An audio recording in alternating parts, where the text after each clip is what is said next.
시편 16편 3절. 땅에 있는 성도들은 존귀한 자들이니 나의 모든 즐거움이 그들에게 있도다. 아멘. 방금 함께 읽은 성경 시편 16편 3절은 저의 인생을 송두리째 바꿔버린 은혜와 감격의 성경 구절입니다. 그래서 오늘 제가 받은 은혜를 함께 나누어서 풍성해지고자 이 본문을 택했습니다. 이 말씀을 하신 분은 하나님이십니다. 그러니까 땅에 있는 성도들이 존귀한 자들인데 나의 모든 즐거움이 그들에게 있도다. 이때 나는 하나님이십니다. 하나님께서 이 말씀하시는 거예요. 하나님께서 땅에 있는 성도들이 존귀한 자들이고 당신의 즐거움이 땅에 있는 성도들에게 있다. 이렇게 고백하고 계십니다. 이 구절을 읽고 나니까 마치 제가 아내에게 프로포즈 할 때 사랑 고백하는 것처럼 이렇게 느껴졌어요. 그래서 이 구절이 제게는 하나님께서 제게 사랑을 고백하시는구나라고 이렇게 받아들여졌습니다. 이 구절을 볼 때는 이제 중요한 단어들이 몇 가지 있는데 땅에 있는 성도, 존귀 세 개의 단어가 제게는 중요했습니다. 먼저 존귀부터 보겠습니다. 존귀라는 단어는 사전적인 뜻은 신분이나 지위가 높고 귀하다 이런 뜻입니다. 그래서 북한에서는 단 한 명의 지도자에게만 존귀라는 단어를 사용을 하고 있고요. 중국에서도 한 명에게만 사용을 하고 있는 상황입니다. 그런데 일반적으로 명예가 아주 높거나 학식이 높거나 권세가 많거나 돈이 아주 많거나 이런 사람들에게 존귀라는 단어를 사용을 하지요. 근데 성경에서는 이 존귀라는 단어와 같은 의미로 대체해서 사용할 수 있는 단어들이 있는데 그것은 존엄이라는 단어이고 또 영광이라는 단어입니다. 그래서 땅에 있는 성도들은 존귀한 자들인 이 단어에다가 존엄을 넣어도 됩니다. 그러니까 땅에 있는 성도들은 존엄한 자들이다라고 하나님께서 말씀하신다고 생각하셔도 되고요. 또 영광을 넣어도 됩니다. 땅에 있는 성도들은 영광스러운 존재들이다라고 하는 거고요. 이제 문자적으로는 영광과 존엄, 존귀가 거의 비슷한 의미이고요.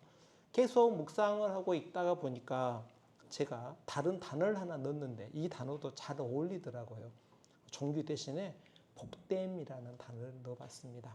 땅에 있는 성도들은 복된 자들이다, 복받은 자들이다, 사랑받은 자들이다 이런 단어를 넣어도 의미가 통합니다. 이제 반대되는 단어도 있겠죠. 존귀와 반대되는 단어, 비참함이나 헛됨, 영광이 없음, 복 없음 이런 어떤 단어는 존귀와 존엄과 영광과 복됨과 단어와는 정반대되는 위치에 있는 단어가 될 겁니다. 그래서 이렇게 귀한 단어를 사용하셔서 하나님께서 저희를 이렇게 사랑하여 주시는구나, 사랑 고백하여 주시는구나 라고 생각하시면 됩니다. 두 번째 단어는 성도라는 단어입니다. 자, 누가 존귀하냐? 성도들이 존귀하다고 하셨으니까 성도가 어떤 단어인지 이해를 해야 되는데요. 성도에 해당되는 헬라어 단어는 문자적인 뜻은 거룩한 물이라는 말입니다. 근데 언제 이제 헬라 시대에 이 거룩한 물이라는 말을 어떤 데 썼냐면 신에게 드리려고 따로 구분된 것, 구별된 물건이나 사람을 거룩하다는 단어를 썼습니다. 그러니까 저희가 양이 10마리가 있는데 신에게 드리려고 한 마리를 딱 떼놓은 거예요. 따로 키웠겠죠. 더 맛있는 것도 주고 예쁘다고 해가면서. 그러면 그 양이 거룩한 거예요. 나머지 양은 일반 양이고 신에게 드리려고 한 그 양이 거룩한 양이다. 여기는 사람도 되고요. 물질도 돼요. 저희가 똑같은 돈인데 일정 부분을 헌금하려고 신에게 드리려고 떼놓은 물질도 거룩한다고 단어를 붙일 수가 있어요. 그런데 신에게 드리기 위해서 구별된 사람들이 성도이고 여기에 거룩하다는 단어를 붙였으니 사실은 맞지 않습니다. 저희는 아담의 후손이어서 태어날 때부터 죄 중에 태어나고요. 죄를 사랑해서 죄를 범하다가 죽게 되는 것이 저희의 인생인데, 그런데 저희 인생, 이런 인생에서 거룩이라는 단어가 저희에게 합당하게 되려고 그러면 그 방법은 딱 하나밖에 없습니다. 뭐냐면 만세 전에 하나님께서 어떤 인생들을 택하셔야 돼요. 만세 전에 택하셨다가 때가 되니까 성자 하나님이 마리아를 통해서 성육신 하셔가지고 이 땅에 오셔야 되고요. 그분께서 십자가에서 택한 백성을 대신해서 죽으셔야 됩니다. 그 과정을 통해서만 저희가 거룩한 사람이 되는 거고요. 성도가 되는 거예요. 거룩한 사람들, 거룩한 무리가 되는 겁니다. 그래서 저희가 성도가 되려 그러면 사실은 될 수 있는 방법은 딱 하나죠. 예수 그리스도의 보혈에 의지해서 죄 사함을 받은 인생만이 성도이고 거룩한 존재입니다. 이 자리에 앉은 분들 주변을 잠깐 보셔요. 옆에 계신 분들이 예수 그리스도의 보혈로 죄 사함을 받아서 하나님께서 거룩하다고 인정하신 성도들인 거예요. 이 성도들을 하나님께서 존귀하다, 존엄하다, 영광스럽다, 복되다라고 하시는 거예요. 근데 여기에 문제점이 또 하나 있어요. 땅에 있는이라는 단어 때문인데, 땅에 있는 성도들을 존귀하다고 하셨는데, 땅에 있다는 말은 하늘에 있다는 말하고 반대되는 말이잖아요. 하늘에 있는 성도들이 있고 땅에 있는 성도들이 있는데, 저희가 이제 구원을 설명할 때 좀 어려운 말로 구원의 서정이라 그래요. 구원에 이렇게 논리적인 단계가 있다는 거죠. 제가 어려운 말로 적긴 했는데 쉽게 설명하면 이런 겁니다. 소명은 어떤 거냐면 누군가 와서 복음을 전해준 거예요. 제게 누군가 와서 복음을 전해줬든지, 아니면 나고 나니까 엄마가 끌고 교회를 데리고 가서 목사님이 말씀을 전해주셨든지 좌우간 어떤 과정을 통해서든지 복음을 듣는 것이, 복음의 내용을 내가 알게 된 것이 소명이라 그래요. 그래서 복음의 말씀이 들어왔는데 어떤 이는 거부하죠. 그런데 어떤 이는 성령님께서 역사하셔가지고 그 말씀이 받아들이게 돼요. 그게 중생이에요. 다시 거듭나는 거예요. 말씀이 우리 안에 들어와서 우리가 죄로 죽었던 영혼이 다시 태어나면 중생했다고 하는데, 소명되고 중생이 되면은 죄가 보여요. 그러니까 뭐 하게 되냐면 회개하게 되죠. 그래서 회심하게 돼요. 과거의 나의 지은 죄를 용서를 뉘우치고 하나님께 돌아와서 이제 좀 죄를 덜 지어 보려고 노력하는 상황에 놓이게 되고요. 이런 과정에 있는 사람을 보고 믿음이 있다라고 표현을 해요, 저희들이.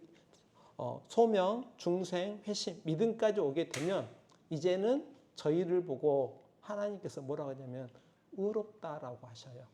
칭의라고 하는데 의롭게 여겨주시는 거예요. 왜냐하면 예수 그리스도의 보혈로 우리의 죄가 용서받았기 때문에 의롭다고 하시고요. 의로워진 다음에는 하나님의 백성이 돼요. 그래서 양자로 들어가요. 하나님은 가족이 되고 하나님 후사가 되는 거죠. 양자까지 이룬 다음에 끝이냐? 아니에요. 점점 예수님을 닮아가게 돼요. 처음에 교회에 나왔을 때는 교회는 나오고 예수 믿는다고 하는데 세상 사람과 똑같고 사실 예수님하고는 너무 모습이 많이 달랐는데, 교회를 쭉 다니다 보면은 조금씩 변해가지고 예수님을 닮은 모습이 조금씩 생겨나죠. 그게 정말 조금이더라도 콩나물 뿌리 조금 있는 것처럼 조금이더라도, 겨자씨처럼 조금이더라도 생겨나는 것을 보고 성화라고 해요. 근데 이 성화의 단계는 예수님을 닮아가는 거예요. 이 성화의 단계에서 계속 가면 맨 마지막에 영화롭게 되거든요. 영화의 단계가 이르는데, 이 영화의 단계부터는 언제 이루어지냐? 저희가 죽어서 천국에 가면 하늘에서 이루어지고요. 그 밑에 있는 단계까지는 땅에서 이루어져요. 근데 현실적으로 놓고 보면 이 구원의 서정이 쭉 성화돼가지고 영화까지 가냐? 이게 아니고, 성화되는 것처럼 했는데 어느 순간에 보니까 회개할 게 쌓여 있어요. 범죄가 쌓여 있고 악함이 제게 드러나요. 그래서 계속 반복돼요. 그래서 땅에 있는 성도라는 말은 죄송한 표현이지만 아직 미완성이라는 말이에요. 날마다 넘어지고 실패하고 율법 어기고 계명 어기고 범죄하기 때문에. 그러면 땅에서 계속 실패하고 있는 땅에 있는 성도들 보고 하나님께서 왜 존귀하다고 하실까요? 분명히 제 모습을 보면 존귀하고는 거리가 먼 모습인데 그럼에도 불구하고 하나님께서 저희들을 보고 이 자리에 계신 분들을 보고 존귀하다고 하신 이유는 어떤 것 때문이냐면요. 하나님 만세전에 택하신 인생들은 결국은 영화까지 끌고 가실 거예요. 그러니까 지금의 모습에 혹시 실족했더라도 탕자처럼 집 나가가지고 있더라도 교회를 벗어나 있더라도 하나님이 택하신 백성은 하나님께서 시작하셨으니 하나님께서 영화까지 끌고 가실 거예요. 그래서 하나님은 지금 이 자리에 있는 저희들을 보고 존귀하다라고 하시는 거예요. 그래서 구원의 시작부터 마지막까지 하나님이 하셔요. 거기에 인간이 낄 여지가 별로 없어요. 그래서 하나님이 다 하시기 때문에 그래서 저희가 땅에 있지만 이미 하나님은 존귀한 존재다라고 이렇게 인정해 주시는 거예요. 근데 여기까지 도달하면 이제 또 다른 문제가 발생을 해요. 이 말씀은 하나님이 하신 말씀이고 성경 안에 있는 내용인데 막상 내 삶의 현실에서는 존귀함보다는 존귀와 반대되는 비참함이 훨씬 더 많아져 있어요. 현실은 존엄과 거리가 먼 비참함이에요. 모든 인생은 하나님의 형상을 따라서 만들어졌기 때문에 그가 성도이든 믿지 않는 자이든 사실은 그의 주인은 하나님이시고요.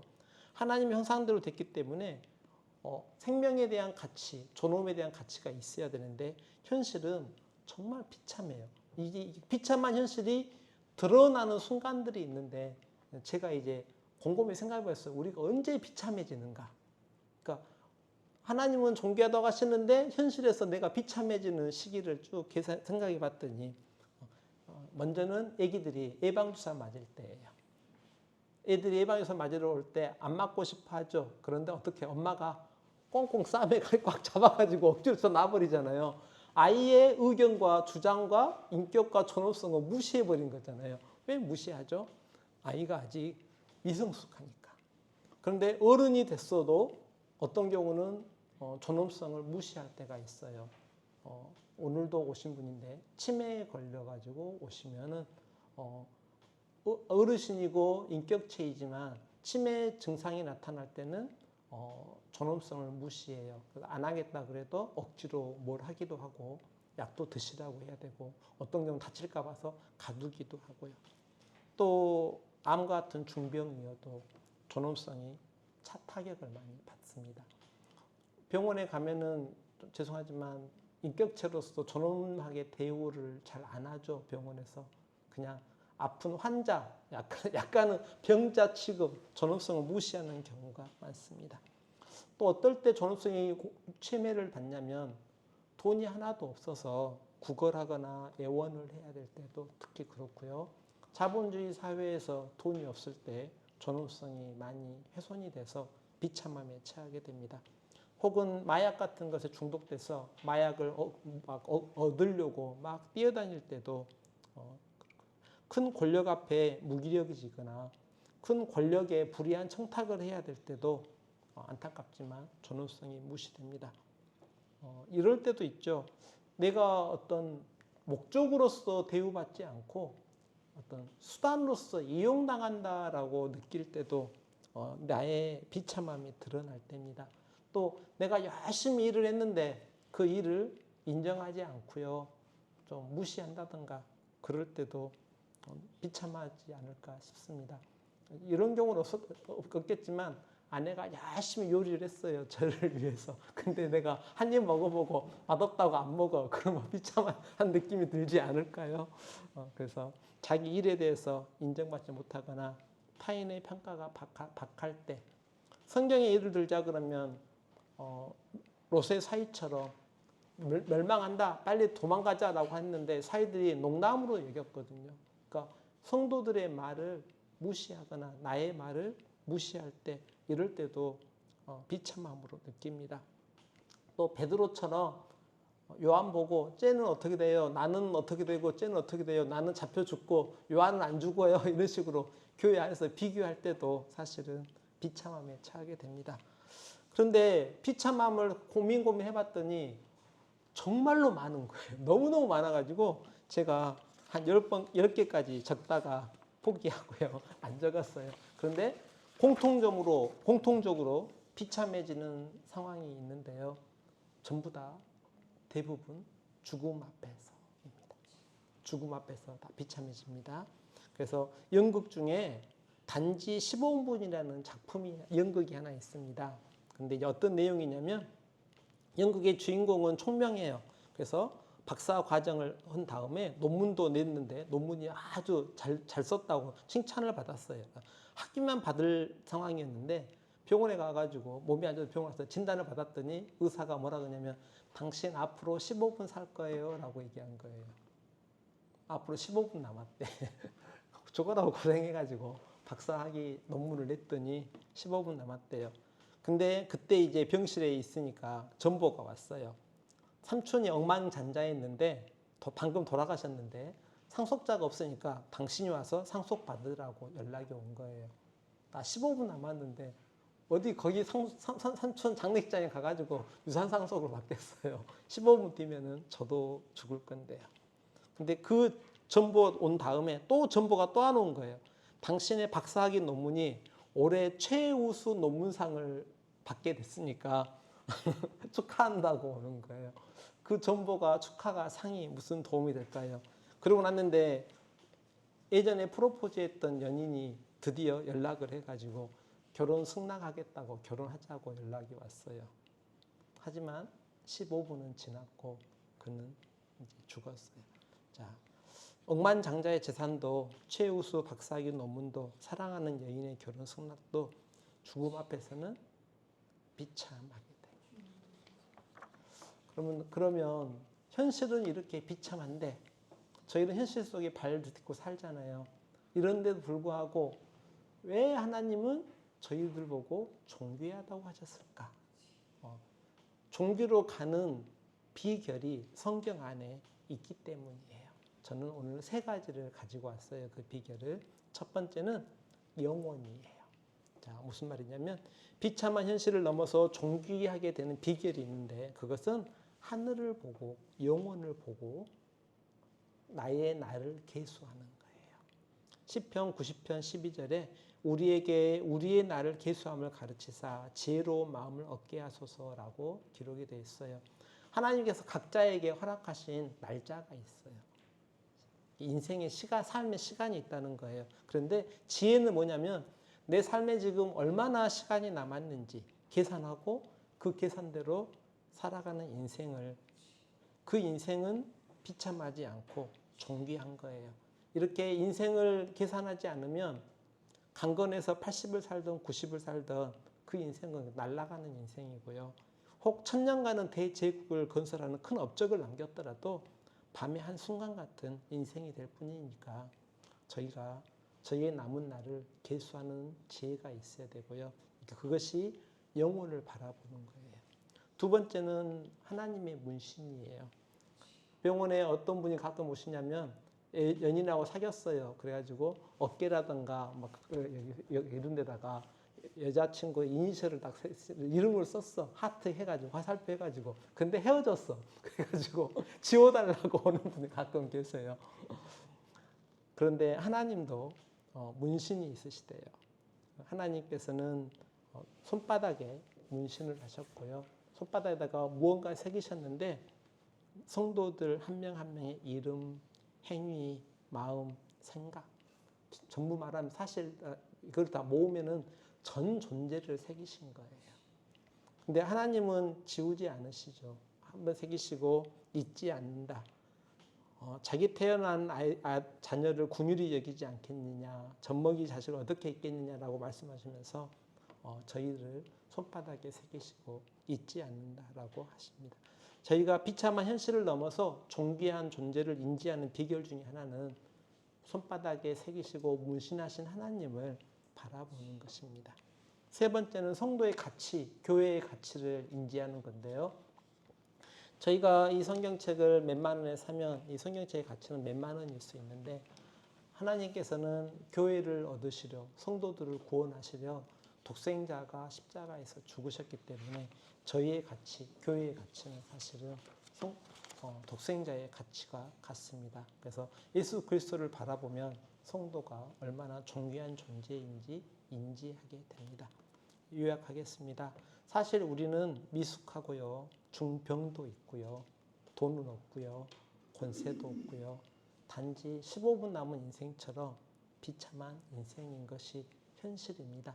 하지만 남은 인생을 계수하는 지혜가 혹시 있다든가 영혼을 바라보고 하늘을 바라본다든가 저희를 구속하시려 예수 그리스도께서 지불하신 당신의 생명의 가치, 예수 그리스도의 보혈의 가치를 인식한다든가 하나님께서 손바닥에 대신 문신을 이해한다 그러면 우리가 얼마나 존귀한 존재인지 알게 되고 감사하게 됩니다. 우리가 얼마나 존귀한 존재인지 인지하는 순간에 저는 제 자신이 이렇게 되더라고요. 좀 속된 표현을 써서 좀 죄송합니다만은 이제 째째하게 살기 싫어요. 째째하게 살기 싫고요. 째째하게 살 이유도 없고요. 하나님이 나를 이렇게 사랑하신다고 사랑 고백해 주셨는데 이제 당당하게 살 수밖에 없게 되더라고요. 교회에 속한 것이 세상에서 교회를 욕을 하던 바보스럽다고 생각하던 왜 주말에 놀러 안 가고 예배드리고 있냐고 하던 관계없이 이 존귀한 존재로 하나님이 인정해 주시는 것을 딱 알고 나니까 당당해지는 거예요. 그리고 눈앞에 있는 죽음과 혹은 사업의 실패와 어려움이 약간 다르게 느껴져요. 혹시 제 생명이 오늘 저녁에 불러주시더라도 이제 아쉬울 게 없는 게 그토록 사랑하고 뵙고 싶었던 주님의 얼굴을 이제 얼굴과 얼굴로 뵐 수 있는 상황으로 가니 두려울 게 별로 없게 되더라고요. 또 영혼을 바라보고 나니까 세상에서 무엇 하나 좀 더 가져보거나 더 얻어보거나 뺏어보려고 거짓말할 필요도 없고요. 탐심을 부려볼 필요도 별로 없어요. 더 큰 사랑과 존귀함을 이미 하나님이 저에게 주셨기 때문에 세상에 있는 이것이 물론 전혀 유혹이 안 되진 않겠지만 예전처럼 절대적으로 유혹은 되지 않았습니다. 그래서 하나님께서 우리를 얼마나 존귀하게 여겨주시는가를 인지하시고 그리고 나면 세상에 지금 있는 비참한 현실을 보다 잘 이겨내고 복된 인생으로 살아가지 않을까 생각해 봅니다. 기도하겠습니다. 기도는 오늘은 약간 이제 다른 방식으로 기도를 할까 하는데요. 제가 기도할 때 제일 자주 쓰는 방법이 성경 본문 안에다가 그 대상자를 집어넣는 방식입니다. 그래서 오늘 말씀에 땅에 있는 성도들은 존귀한 자들이니 나의 모든 즐거움이 그들에게 있도다. 여기에 성도에다가 땅에 있는 성도 땡땡땡은 존귀한 자니 나의 모든 즐거움이 그들에게 있도다. 이렇게 하는 거예요. 제일 먼저 넣으셔야 될 것은 반드시 당신의 이름부터 넣으셔야 돼요. 그리고 배우자 이름, 자녀들의 이름, 손주들 있으면 손주들의 이름, 그리고 목사님의 이름, 교우분들의 순서대로 한 분씩 한 분씩 읽어가면서 왜 이렇게 해야 되냐면 하나님이 나만 존귀하게 여겨주신 게 아니라 성도들을 존귀하게 여기신 거잖아요. 그래서 이 자리에 있는 저뿐만 아니라 앞에 계신 분들도 저희의 이웃들도 하나님께서 다 존귀하게 여기시기 때문에 그렇게 존귀하게 여기주신 것은 그러면 저희도 형제를 자매를 바라볼 때 존귀하게 바라봐야 돼서 이름을 한 분씩 넣어가지고 기도했으면 좋겠는데요.